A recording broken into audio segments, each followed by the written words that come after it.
জন্মে ভাবিনি আমি তোর মুখ দেখতে পাবো। সেখানে আমি তোর বিয়েও দেখে ফেললাম মা। এ যে আমার পরম সৌভাগ্য।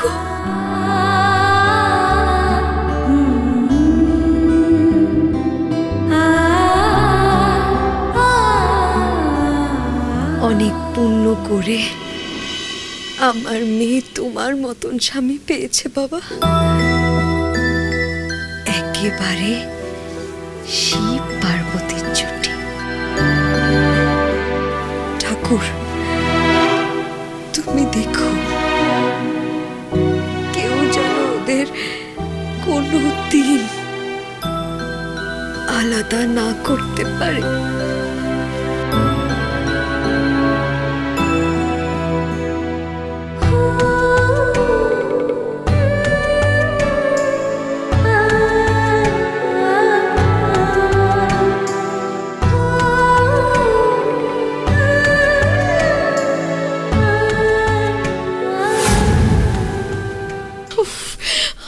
না না আমার আর ভালো লাগছে না। ছেলে মেয়ে দুটো কোথায় গেল বলো তো? বিয়েটাও হলো না, এদিকে কোনো খবরও তো পাচ্ছি না। চিরু একটা ফোন কর না। তোমার কি মনে হয় বলো তো আমি ফোন না করে এতক্ষণ শুধু শুধু দাঁড়িয়ে আছি? বেশ কয়েকবার ওদের ট্রাই করেছি, দুজনের কেউ ফোনই ধরছে না। ভালো লাগছে না রে, কত মজা করছিলাম। সত্যি রে, আমি তো দাদা ভাইয়ের বিয়েতে কত আনন্দ করবো ভেবেছিলাম। ওই অবলাটার জন্য না সবকিছু ভেস্তে গেল। সত্যি চুপ কর তো তোরা। এখন তোরা আনন্দের কথা বলছিস, এদিকে বিয়েটা। আমার খুব ভয় করছে গো, আমার খুব ভয় করছে। না এইভাবে বাড়িতে বসে অপেক্ষা করার আর দুশ্চিন্তা করার কোনো মানেই হয় না। আমি যাই বরং বাইরে বেরিয়ে গিয়ে দেখি কিছু করার। হয়তো দ্রোণা চিনি এসে গেছে।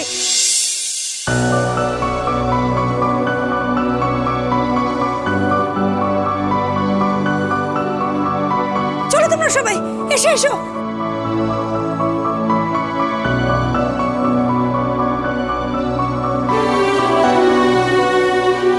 তোরা কি রে, বিয়ের মণ্ডপ থেকে তোরা দুটো মিলে চলে গেলি, বিয়েটা শেষ না করে? আর ফোনটাও তো ধরছিস না। হ্যাঁ তাই তো, আমাদের তো একটা খবর দিবি নাকি? আমাদের চিন্তা হয় না? এদিকে লগ্ন চলে গেল। মা একবার আমার একদম কথা বলিস না আমার সঙ্গে। তুই ওর মুখের ভেতরটা এখনো কাঁপছে। এত বড় একটা অমঙ্গল। মা আমার কথাটা প্লিজ শোনো, কান্নাকাটি বন্ধ করে একবার চিনিকে ভালো করে দেখো।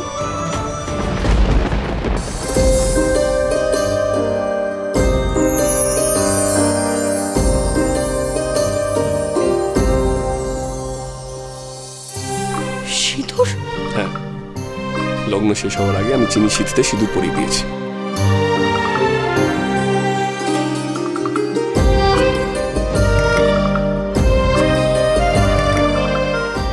বাহ, বিয়ে তাহলে হয়ে গেছে?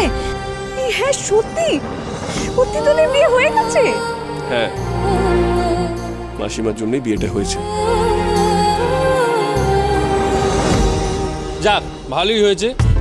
বিয়েটা যখন হয়েই গেছে, মানে ওরা যখন বাইরে থেকে বিয়ে করেই ফিরলো, তখন বরণটাও আজকে হয়ে যাক নাকি? হ্যাঁ অন্তরা, বরণটা করে নাও এবার। হ্যাঁ তাই করবো।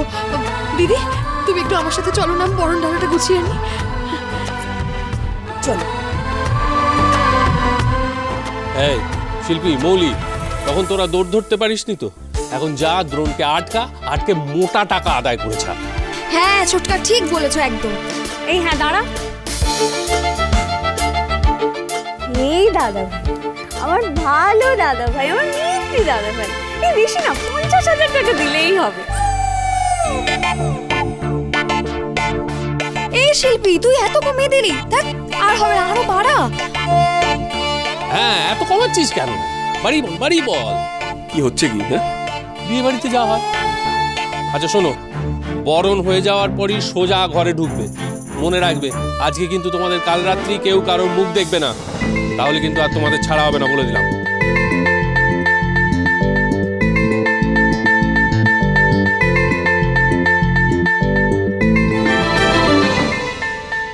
বাবা তাহলে এলো না? বাবা কি তাহলে বিজ্ঞাপনটা দেখেইনি, নাকি বেঁচেই নেই? আর এই লোকটাকে যে আমার বাবা সাজিয়ে পাঠিয়েছিল সেই পাখি এইসব করে কি লাভ তার? সেই মহিলাই আমার বাবাকে আটকে রাখেনি তো? না, এই মহিলাকে ছাড়লে চলবে না। যে করেই হোক এই মহিলাকে ধরার জন্য ভাগ পাততেই হবে। কিন্তু কে সে? আমি বুঝবো কি করে যে কে এরকম কাজ করছে?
সুখী হ তোরা, চির সুখী।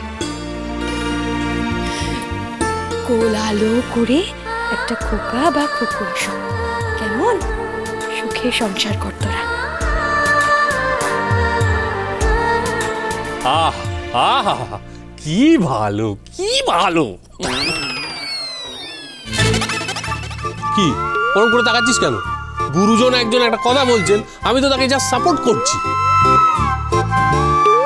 হ্যাঁ, আমরাও সাপোর্ট করছি। কি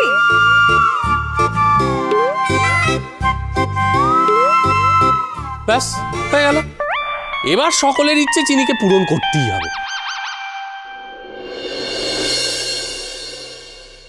চিনি আয়, বা পাটা আগে ফেলবি, কেমন?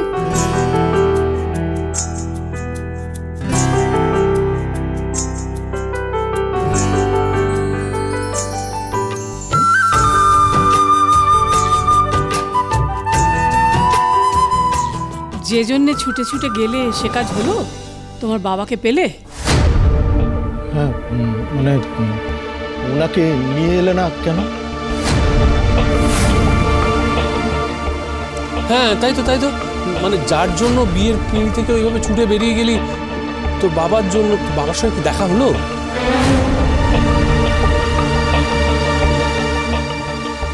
উনি আমার বাবা নন। হ্যাঁ, সে কি? তাহলে কি অপালা মিথ্যে কথা বললো? আমার মনে হয় চিনি দেওয়া বিজ্ঞাপনটা হাতে ধরিয়ে অন্য কেউ ওনাকে পাঠিয়েছে।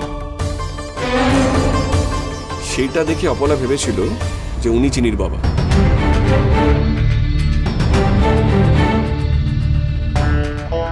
ব্যাস ব্যাস ব্যাস, যা হওয়ার তো হয়ে গেছে। বিয়েটা যে সম্পূর্ণ হয়েছে এই অনেক। এখন আর ওসব কথা বলার দরকার নেই, যা হওয়ার হয়ে গেছে।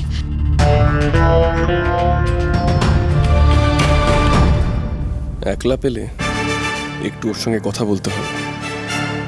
চিনি যতই স্বাভাবিক থাকার চেষ্টা করুক না কেন, ওর মন খারাপ বুঝতে পারছে।